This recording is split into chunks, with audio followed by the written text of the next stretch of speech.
to Vegetarians and Meat Lovers Split Table Recipes. I'm your host, Julie Hogue, and I talk about cooking. I talk about recipes. I talk about ways to cook for a split table family where some people are vegetarians and some are meat eaters. This is my current holiday series, and I just did a Thanksgiving one. If you missed that, you can go back and check. Those recipes are good for year round, actually. And today I'm talking about holiday cocktails and appetizers. You can have so much fun with holiday cocktails and appetizers. It's a time of year where people tend to spend a little bit more time on cooking because we have all these special celebrations with the holidays. And recently I hooked up with a company called Celofina Spices, and I got some spices from them to create some recipes. So they're my sponsor for this episode. And I made some mulled wine. Oh, that was so good.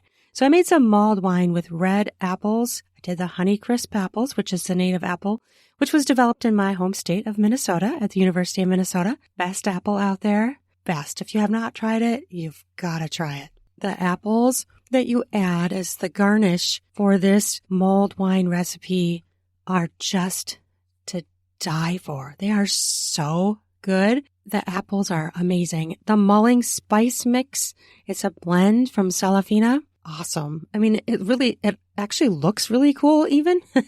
It comes in this packet and you're going to just throw it in with the wine in the crock pot. So you got all these like little pieces and stuff. So you got to use a cheesecloth. You ever used a cheesecloth before? It's like a mesh strainer. So after the mulled wine is done cooking, you're going to like lay your cheesecloth in a strainer. Make sure it covers the whole area because it can dip down. And then you pour the wine through the cheesecloth and the strainer. So you have to have something to catch it underneath. And that way you get out all the pieces. So you're not actually drinking any of these spices. They're just used for flavoring. And so that's one recipe I'm going to talk about. And the other one I'm going to talk about is so much fun. I just love this recipe too. I developed this, several years ago, and it's festive Christmas wine with fruit ice cubes. Oh, what a fun way to have cocktails. I mean, this is just one of my favorite things I've created. It's so much fun. And then the last recipe I'm going to talk about is hybrid vegetarian and pork no grain jalapeno poppers. Okay, so we're going to start with the mulled wine, and I actually got two spices from Celofina that I use to make this mulled wine. The first one is the mulling spice mix, which is the blend, and it just comes in a packet. So it doesn't even tell you what's in it. It's a secret, but that's their recipe, I guess. So that makes sense. So to make this particular recipe, you do need the mulling spice mix, and I'll put the link to Celofina down in the podcast notes so you can check them out if you want. The other thing that I used in this recipe of theirs from Celofina was the hibiscus flower petals. Oh, these are so fun, and they just smell amazing. I just love the hibiscus flower in the first place, so cooking with it, how fun is that? And this recipe is going to appear on my website. I just don't have it up yet. It's going to be up maybe this weekend or later. So this is crockpot mulled wine with apples, and it is so delicious. It's a very strong flavor, but I absolutely loved it, and my husband loved it, and so good. Okay, so you're going to take 1 bottle of dry red wine. I use Cabernet Sauvignon, 750 milliliters, which is 1 bottle. I mean, you could double this recipe if you're going to use a bigger crock pot, or depending on your size of your crock pot, you might be able to do it in your small one. I used a Cabernet Sauvignon that I enjoy, so pick one that you like. And then, so you're going to pour that in the crock pot, and you're going to add 1 package of the mulling spice mix from Celofina. I cut up 1 clementine. Of course, you can use more. Use as many clementines as you want. I used 1, and I used a cup of pomegranate blueberry juice, 2 tablespoons of honey, 2 teaspoons hibiscus flower petals from Celofina, and 1/4 cup tequila. Of course, you could omit the tequila if you don't want that in there. And then you're going to need a crock pot and a fine cheesecloth. So you're going to cook that for an hour and a half on high. And then you're going to strain it through the cheesecloth. And the way that works well is if you line your entire strainer with the cheesecloth all up the sides too, because once you start to pour something, it can pull the cheesecloth down on the side. So don't be skimpy with it, because then you might get some of the spices in the wine if it dips down and the liquid gets on the other side of the cheesecloth. And so you strain it into something that you can catch, like a bowl or something. But then I did it into a bowl, and then I poured it back into the crock pot to keep it warm. And when I scooped it up to serve it, I added these slices of Honeycrisp apples, and it makes the apples this beautiful red color, and they are just so good. Like, the apples are delicious. I'm telling you, it's so good. You need to try it. I mean, what a fun recipe for the holidays, where you could just have this crock pot out for your guests, and they can just scoop up when they want and add the apples they want. You could do other fruits as a garnish too. I have not tried that, but I bet oranges would be good, blueberries, maybe even some lemon or cucumbers. But the apples were the best. That was just delicious. So it's a very strong flavor, and it's very delicious. It's something that would be perfect for the holidays, and it's so good. I'll put the recipe down in the podcast notes, and again, it will be on my website at some point soon. Okay, and this is an idea that I came up with, several years ago, this fruit ice cube idea. And it just really looks attractive too. Like, it's really festive. And, I love holiday cocktails, holiday drinks, Christmas drink recipes. I mean, I really love them. They're so much fun. And the flavor is amazing. And what I did was I used red and green fruit and mint leaves in tune with the Christmas holiday colors. It's super festive, super delicious. And then you'll get to eat the fruit in the end. It's so good. And it really just looks very, very pretty and festive. I mean, it's beautiful. On my website, I have pictures of it, and it's just, they're beautiful. They really are. They're the red and green, just really beautiful. And I'll put the link to that down in the podcast notes. It is festive Christmas wine with fruit ice cubes, if you want to search on my website at juliehogwriter.com. Okay, so how do you make these? They're just so attractive to the eye. They're just really fun to have a wine glass with these fruit ice cubes in it. Okay, so you're going to take 1/2 cup apples. Again, I choose a Honeycrisp. I'm Honeycrisp obsessed. Honeycrisp apples diced. 1/3 cup green grapes diced. 2 tablespoons cranberries sliced. 1/4 cup strawberries diced. 32 mint leaves. I use the fresh mint leaves. And 1 cup of 7-Up. And then 750 milliliters of Sauvignon Blanc wine, any kind of white wine. I generally like to do this with white wine. You can really see the beautiful ice cubes, the fruit in them. And I use 1/2 cup Butterscotch Schnapps. So this is how I make the full drink. So it's the ice cubes and the drink together. Okay, so this is how you make it. Of course, dice the apples. You have 1/2 cup. Green grapes for 1/3 cup, strawberries to 1/4 cup, and slice the cranberries to make about 2 tablespoons. Wash and dry 32 fresh mint leaves. Sprinkle the fruit evenly into all 16 ice cube compartments on the tray. Add about 2 mint leaves per cube in the ice cube tray. Pour 1 cup of 7-Up into a suitable container for pouring or other lemon lime soda pop. Distribute the soda evenly over the ice cube compartments, and then pop it in the freezer and let it remain until the ice cubes are fully frozen. And then I pour the Sauvignon Blanc, 750 milliliters of white wine, into a decanter. Add 1/2 cup Butterscotch Schnapps and stir or swirl. In optional, you can add 7-Up as desired. If you want more, you can add that. And then you pour the Christmas wine into glasses and add 2 to 3 fruit ice cubes per glass. Serve and enjoy. And this is a really fun cup to hand to your guests. People tend to really like it. It just looks so festive and pretty and just really, really fun. I had these at Christmas one year when I was hosting, and everybody just loved them, which I should make them again this year. They're so much fun. And it's just a great way to enjoy your wine.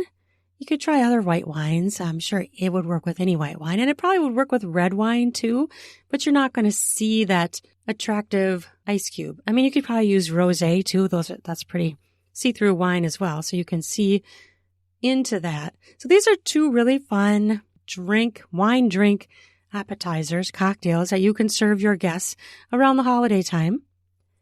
And really fun for any time of the year, but just really focusing on festive holiday drinks. And these are two that you'll really enjoy.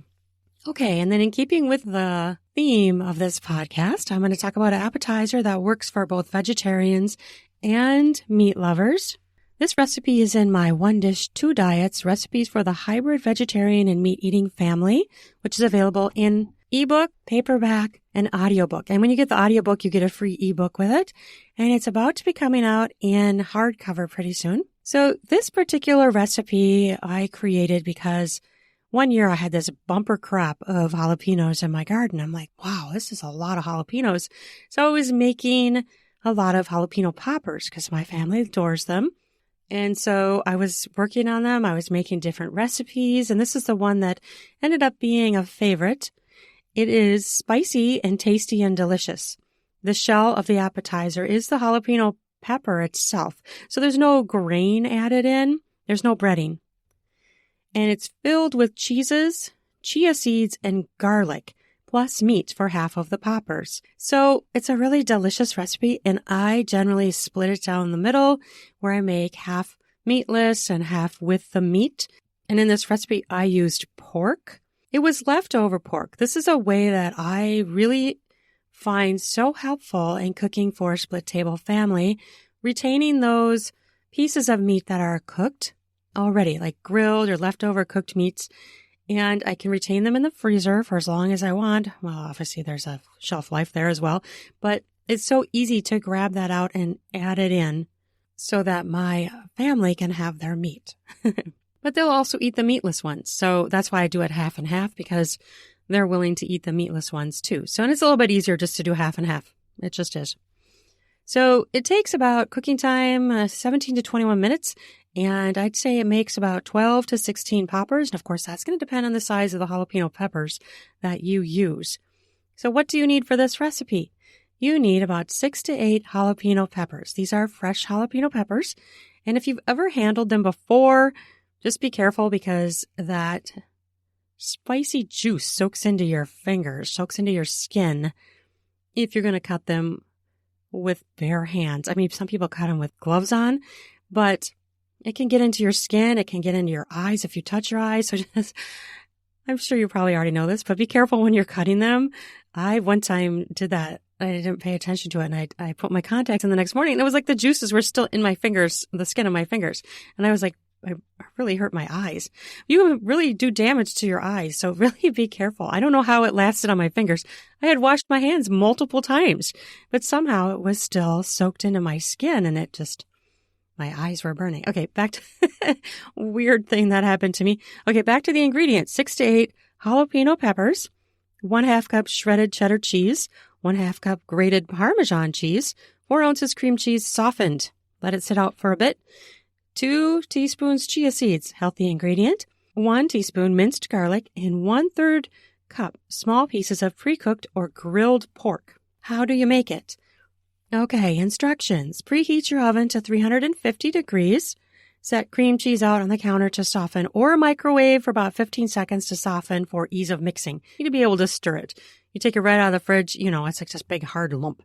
You can't stir that. You can't mix anything into it. In a mixing bowl, combine 1/2 cup shredded cheddar cheese, 1/2 cup grated Parmesan cheese, 4 ounces softened cream cheese, 2 teaspoons chia seeds, and 1 teaspoon minced garlic. Using a fork, press down to mash and mix ingredients together. Stir until thoroughly combined. If both vegetarian and meat-containing poppers are desired, separate a little over half of the cheese mixture into another bowl for the vegetarian poppers. And I do that because if you're adding the meat in, that increases that volume a little bit. Mix 1/3 cup meat into the cheese mixture for the meat poppers. Cut off the stems of the jalapeno peppers. Cut peppers in half and scoop out seeds to remove. If you like added spiciness, of course, you can leave some of the seeds in there. Spray a cookie sheet with cooking spray. Press the cheese mixture firmly into each jalapeno pepper half to fill. Amount, of course, is going to depend on the size of your peppers, and they vary in size. I've seen big ones, I've seen small ones, medium. So I'm not going to say an amount, just fill it. Press it with your fingers so it firmly is fit into that little hollowed out scoop of the jalapeno pepper. And when I've done this, I make about 6 to 8 vegetarian poppers and 6 to 8 meat-containing poppers. Bake at 350 degrees for 15 to 17 minutes.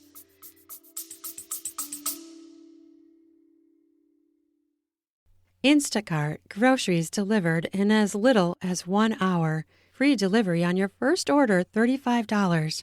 Save yourself that trip to the market. Instacart delivers groceries in as fast as 1 hour. They connect you with personal shoppers in your area to shop and deliver groceries from your favorite stores. Free delivery on your very first order over $35. Following the link in the show notes lets Instacart know we sent you and help support our show.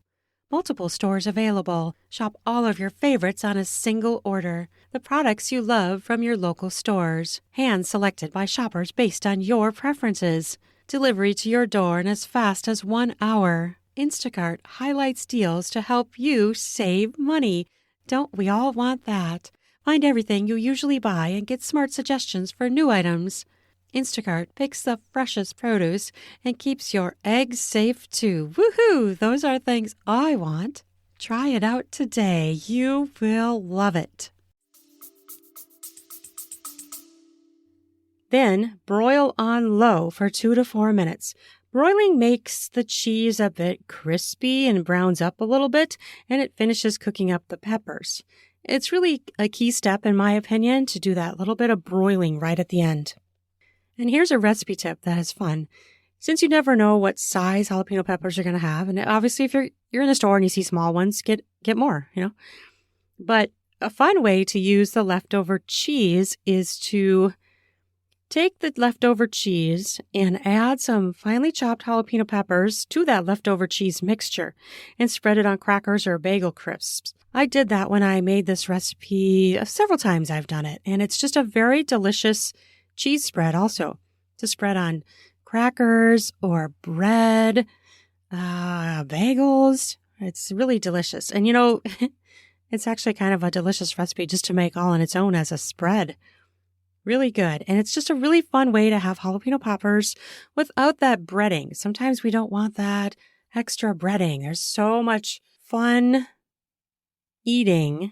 food around the holidays that, we all have an issue with trying not to gain weight during the holidays because we make all this amazing food. So I like this idea of having less carbs and doing no breaded jalapeno popper.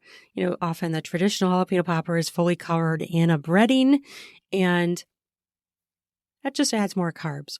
So, of course, you have calories from the cheese. That's going to happen. But it's one way to have a little bit less carbs. And it's a delicious way to add an appetizer to your table, your holiday table, that will work for vegetarians and meat lovers. And now, when you're setting these out for people, I often will put a label because people don't know, what's this? Why are there 2 plates of them? It's just best, I think, to somehow label it with a little paper behind it, a Post-it note if you need to, some way so that you're not having to explain to everyone, okay, this is a meat and this is a meatless. They might be able to see the meat poking out of the meat one, but when you're hosting, it's hard to be everywhere and tell everyone everything. So just flat out label it. You're going to do yourself a favor, and people do a favor, and people, won't be coming up to you saying, which one's the meat one again? It's a lot of work to try and accommodate that. So just flat out label it, and then people will know. And my family loves it with the pork added in. You could substitute other meats, of course. Ham is always a great option, or bacon. And one thing I want to try is to use that vegan bacon and see what I think of that in this recipe. I haven't done that yet, but it's on my list of things to do. I hope that you are having a great holiday season. I hope you had a great Thanksgiving. I am so thankful for you, listening to this podcast, and I hope I can continue to grow. I hope you follow my podcast and give me a rating, give me a review. I would love to hear your thoughts, and it will really help me grow if I hear your thoughts on what you think, want, and hope to see me do. I want to thank Celofina Spices for these particular spices that they sent me to work in collaboration with them. I really enjoyed them. I really recommend them. I have 2 other spices I got from them, which those recipes will be coming. And one of the recipes that I made with their spices, I got a smoked paprika, and I used it in a recipe for chicken that my family absolutely adored. So I can't wait to share that recipe. I want to make it one more time to make sure I've got it perfected.